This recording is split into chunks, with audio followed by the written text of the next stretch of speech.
Les huiles d'olive en AOP, c'est bon et pour plein de raisons. Raison numéro 8, pour une fois, on n'a pas peur d'en mettre partout. De l'apéritif au dessert, dans la cuisine ou sur la table, à chaud ou à froid, dans les repas quotidiens ou les grandes occasions, les huiles d'olive se plaisent partout. Et c'est grâce à leur grande palette aromatique et à leur richesse en goût, leur puissance et leur typicité plus ou moins marquées. Il est donc naturel que chaque usage trouve son huile d'olive. Mais alors, cuisson ou assaisonnement? Pas d'hésitation, l'huile d'olive est parfaite pour tous les usages. Et avec un point de fumée à 210 degrés, aucun risque à la faire chauffer. En cours de cuisson, pour faire rôtir, frire, sauter ou mijoter, en marinade ou fin de cuisson pour aromatiser, en quelques gouttes pour sublimer un plat juste avant dégustation, en sauce, vinaigrette ou mayonnaise. Astuce!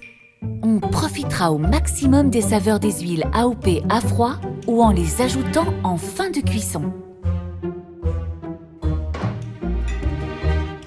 Cuisine méditerranéenne seulement ou toutes les cuisines? Là encore c'est facile, elle s'adapte à tout.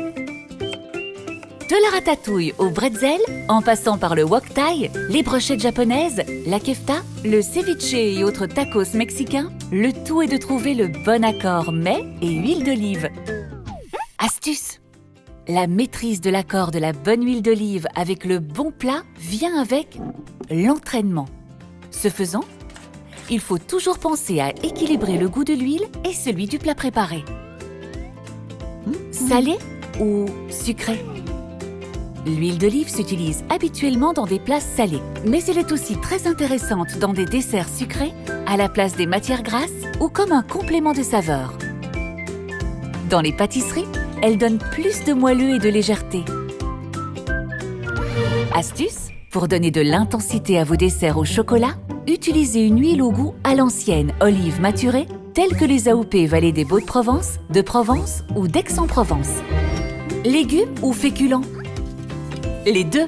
Pour les légumes crus ou cuits, on préférera une huile au goût subtil, telle que les AOP Nyons, Nice ou Corse Olio di Corsica.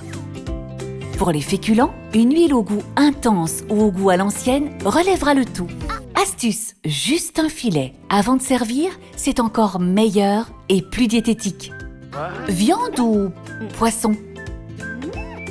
Les deux, encore. Pour les poissons fins, comme la lotte ou le cabillaud, une huile au goût subtil sera parfaite. Pour les gibiers, abats et crustacés, on préférera une huile au goût à l'ancienne, tandis que pour les poissons gras et autres viandes, on choisira plutôt une huile au goût intense, telle que les AOP Vallée des Baux-de-Provence, Hauts-de-Provence, Aix-en-Provence, Nîmes ou Provence. Astuce, pensez à elle dans les marinades pour vos barbecues. Vous l'avez compris, l'huile d'olive est de tous les usages. À vous de trouver celles qui sont adaptées à votre cuisine, à vos goûts et à votre imagination. Une dernière astuce, l'idéal est d'avoir une huile de tous les jours, pour les cuissons notamment, et 2 ou 3 autres huiles en AOP au goût marqué et différent pour les assaisonnements. À vous de jouer maintenant!